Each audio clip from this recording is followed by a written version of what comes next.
Alright, since the rainstorm passed, and I can hear myself think, ooh, it gets loud in here because the metal roof, I will go back into where I was fixing to start talking about the Eileen Hull wrapped journal and some of the variations that I do besides altering sometimes the front and back cover widths to make them the same, and the differences in the lengths of the whatever I cut it from, whether it be chipboard or the artboard stuff. This is just kind of, I'm going to do just a little flip through of some of the different insides that I put in the books. And all this is just using your creativity, working with the measurement sizes, and just kind of go for it. And my recommendation when you start with something like this is cut everything out of the cheapest cardstock that you can get a hold of. I buy those big reams from Sam's Club, less than $8. I've got 250 sheets of 110-pound cardstock. I use those to make my prototypes to see what works and what doesn't. That's how I've learned to design things over the years. And I started doing that probably in the early 90s when I first started making little books. But that aside, this has my stacked spine mechanism, and all I've done is cut my pages, and they're all stacked and layered on top of each other with 1/4-inch downsize in the gusset from each layer all the way to where the center one has the 1/4-inch, and I used almost the full width of the spine to do that. Then I've just added some other little elements, a little accordion pocket here. I turned, these are, all of the stuff added to these is all from some of Eileen's various dies. The leaves, these little banner pieces, and these little corner pieces. And it's just a cute, creative way to add something different and unique in your journal to give it to somebody. This one, I actually did this based on a journal I designed, I think in 2008, which is still one of my favorite insides to do. And I did the outside where it kind of seemed continuous with the wood grain paper. And I added the muslin so that it would wrap around the journal and then come back to the front and tie. Just because I wanted something different, but I wanted to use the torn muslin to keep everything kind of natural looking. So there again, this is the wrapped journal. I put a little envelope. I even added little pockets where the spine sections were at. Put a little mini waterfall on the front cover. And then on the back cover, I just designed my little accordion pull-out. But you can also flip the pages just like a book. The back has a large pocket on the inside back cover page, and then where I joined the various pieces of cardstock in making the accordion, I added pockets so that I didn't have any waste, and where things overlap, just one side became a pocket. And then this is just a little tuck spot made from a little die-cut strip of lace. Then this one I turned into a little recipe book of sorts, and it uses some of Eileen's other dies. This is one of her little mixing bowls, and I did a little waterfall, and I used the mixing bowl as the little slider band to keep it closed. These are from the Passport Journal. I cut the covers using the page element to make the different little booklets.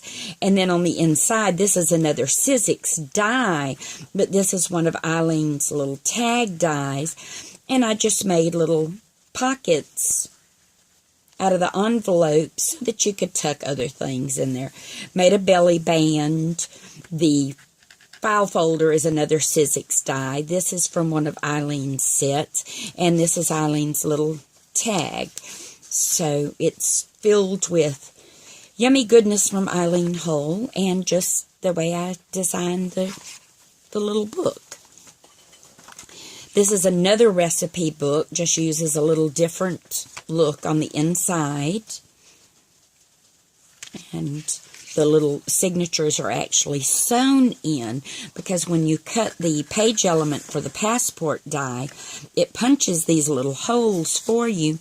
So then I just made pages from breaking down one of these little composition books, and then just sewed everything into the spine of the book. Little belly band, and then just some tuck spots. And then used Eileen's one of the little jars. I think it's from the button jar collection, but to me it looks like a honey jar. So that's what I turned it into there. Then my table's so full of stuff.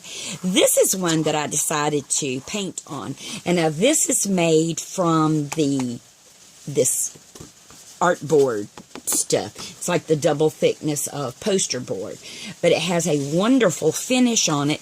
And all I did was just base coated it with matte medium on both sides. This side I just did some ink rubbing just to give it a stained effect. Spattered with some black acrylic and then put another coat of matte medium. This one I just painted one of my little barn scenes on it and then gave it a coat of matte medium so that it would be protected. And in this one I just added just some plain black cards that, you know, photos could be mounted on, or these could be removed and any other type booklets could go in that one. This one, same thing. I covered one side with tissue paper, did some ink rubbing on it, spattered it with black acrylic, put a coat of matte medium. Then on the inside, I used napkin and covered it with a napkin using the same matte medium, and then put a finish coat of the matte medium on top of it. And I just used the Liquitex matte medium.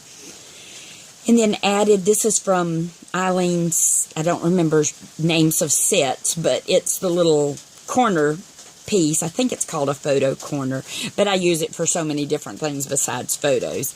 And then there again, these are made from the passport page element, and when I added the pages into it, I just sewed them together with some cotton crochet thread, and then they just slip right under the elastics in the book.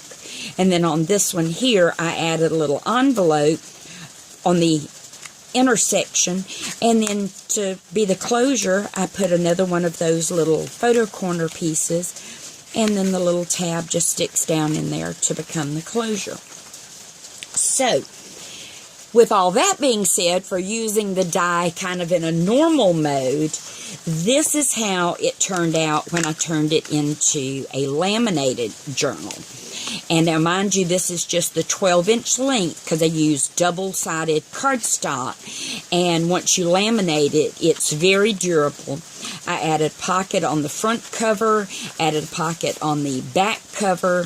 I reinforced this with just a little trim piece of the patterned paper from this side, and I just thought it was pretty to add that little extra pop of color. I made a little folder from the patterned paper, and then even put a little pocket on the front of it. And then it's got enough room for at least 3 more little booklets to be added to it. I put the elastic here on this section so that it would wrap around to keep the book closed like that. And this would be nice to, you know, use in a purse for all your stuff to go in.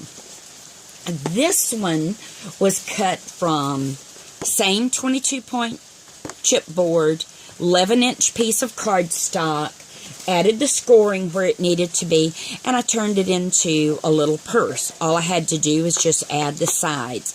They are super easy to add, and then I did a magnetic closure. The nice thing about this, when you turn it into the little box, not only will it hold small recipe cards or index cards to become recipe cards, but you can also make little recipe booklets using the same passport journal page element. The passport journal alone is worth buying for the page element because it is so unique and so awesome, and it works with all of Eileen's dies. But it fits perfect down in there, so you could have little booklets to sort out your various recipes and whatnot, or you could just make a cute little purse from it like I did here. The other thing about the wrap journal die is it can also make just a regular little journal, no wrapped in on it whatsoever. And all you do to make it like this is you cut from the front end, and you cut 8.5 inches. When you score your spine section, then you end up with a perfect little book with a 1.5 inch spine. If you don't want the holes there, you can do like I've done here, line it with cardstock. I added my stacked spine element pages, and then just put some pockets on the inside of it, and that's just the end of the, let's see, where's this one? So it's like using that part of the journal die, and you don't even have to worry about cutting that, and this section alone makes a wonderful little book. So I hope showing the rest of that helped some. And if y'all have any other questions, what I tried to do with this video was answer a whole bunch of questions I had gotten about different ways that people have seen that I have used the wrap journal die. So I just kept telling them I was going to do a video and hope that I was going to be able to answer everything by showing the different insides and some of the variety of what I had done. So I hope that helps.